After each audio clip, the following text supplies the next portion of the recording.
What's going on, guys? Ivanov here, lead trader and mentor at TradeBuddy. Back at it again with another video lesson, and today we're going to be talking about the hottest stocks that ran today. We had a very nice but weird day on the market. Overall, we had some very big movers. Here is CHEK, which went from $7 up to a high of 17 and a half, actually 17.89. This moved over 160% today, and this was actually on our watch list. Um, every single night, I send out a nightly watch list over to the members of the TradeBuddy community. So here was the watch list last night. Let me just bring it over. Give me 1 second here. So here's the watch list, and you can see if we scroll down, we had YECO, NAP, VT, VT, HEAR, NETE, CHEK right there, and ATOS.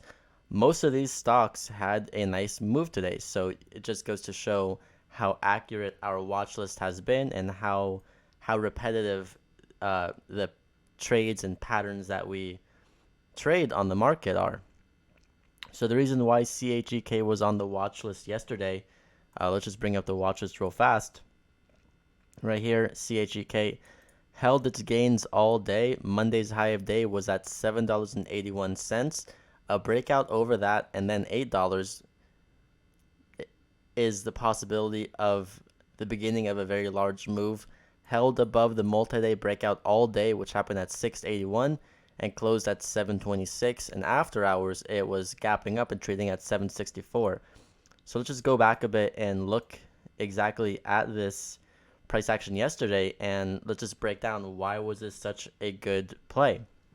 So CHEK yesterday did not have any news, by the way. It just ran up basically on volume. Let's look at the daily chart first.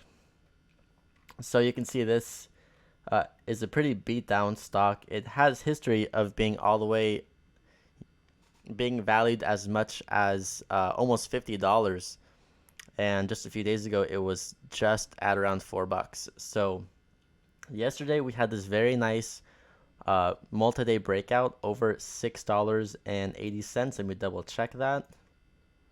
Yeah, so the high was 679. So that was the breakout area to watch yesterday. So let me just put that line there. Now let's go back to the daily chart using the 1 minute time frame. Actually, let's use the 5 minute time frame just to clean it up just a tiny bit. Okay, so here's yesterday's price action, and you can see here is that breakout that we drew at 680. Midday we squeezed up on this on massive volume, as you can see down here. Let me get the triangle tool or rectangle tool down there. Massive volume during the squeeze. Broke through 680, hit a high of 783,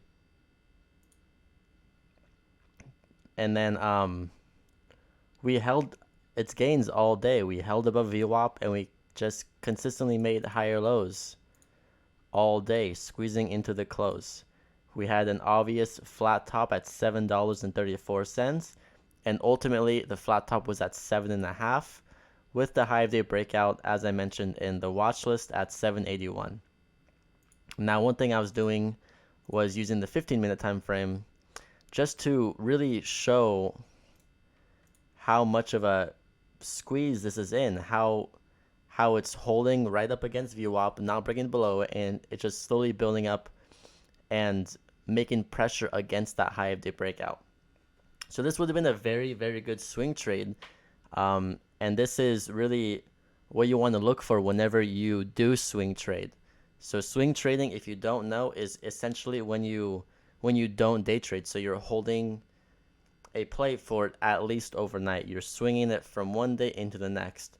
Most swing traders, they buy near market close and they sell into the morning spike, but you can be a swing trader. You can hold for weeks, months, years. Doesn't really matter. All that swing trading means is that you do not buy and sell in the same day. And one good thing about swing trading is that it's really useful for anyone who has a small account and is on a margin account, because when you swing trade, you do not waste your day trades. So swing trading is a very viable tool. However, with swing trading, I have my own very strict set of rules when it comes to swing trading. I will only swing on the beginning green day of its move, the first green day of a massive move. You never want to swing the second, third, or fourth day because there's just a higher chance of the next day being a red day. When it's the first green day on massive volume, it usually has another green day afterwards, depending on how it closes. And what I mean by how it closes is how close to the high of day was it holding at the market close. And here's a great example of a very strong close because it spiked up and then it held its gains all day. So all you really need to look for on the next day is breaking through the high of day, and then of course having the continuation move and morning spike. So CHEK was a very, very, very nice swing trade. Make sure you break down CHEK heavily. Look at its daily chart. Look at its 10-minute chart, 15-minute chart. Whenever I'm planning my swing trades, I typically look for stocks that did a multi-day breakout on the first green day. So really what I look for is, one, is it a low float? With any type of trading, in my opinion, you always want to look for low floats because those have the biggest returns. They can have the biggest spikes. So one, low float. Two, it's in my price range between $1 to $15. So CHEK here was just around $8 per share, so that was just fine. Did not have any news, but obviously had massive volume, and at the end of the day, that's all that matters. So we had the multi-day breakout, we had the volume, and we closed very strong. Now, unfortunately, I did not swing trade this, but you can see it would have been a very, very nice play because right at market open, it got so much volume. Here, let me use the 1 minute time frame just to show you that right at market open, this spiked up and hit a high of 932 and then got halted for 5 minutes and then spiked even higher and hit just under $10. So if you bought this near market close yesterday in the low sevens, by market open the next morning, you'd be up around $2 per share, which is huge. So of course, whenever you're looking for your swing trades, look for patterns like this, where you have a very nice low float stock that spikes up on its first green day on not news, but having a type of catalyst. Now this catalyst, you could say, was the multi-day breakout. And then you look for stocks that close strong. So CHEK, like I said before, is a very prime example of that because it closed very strong. So you can see today we had the very nice squeeze. We got halted. Now, one thing I noticed about today is that all the halt plays that we had, whenever they got halted, especially in the morning, they all had massive sell-offs. So here is CHEK, got halted, sold off. I believe ATOS did the same exact thing. No, this one just had the morning sell-off. Which one was it? LEDS. Yes, this one's same exact thing. It got halted in the morning. It gapped up after the halt, but then ultimately sold off.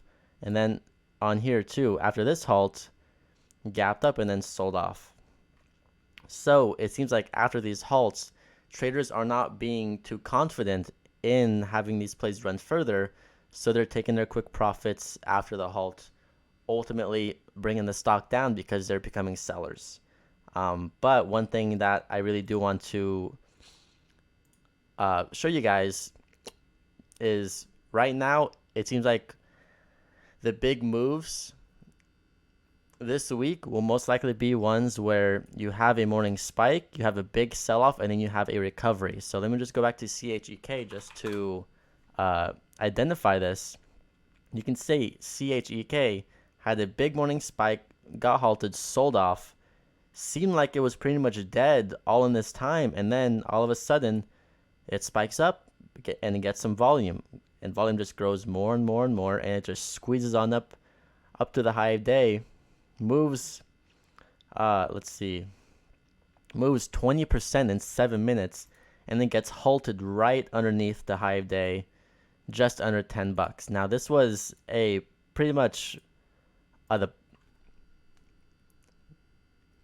best situation that we could have had on CHEK, because just imagine this from a bigger picture.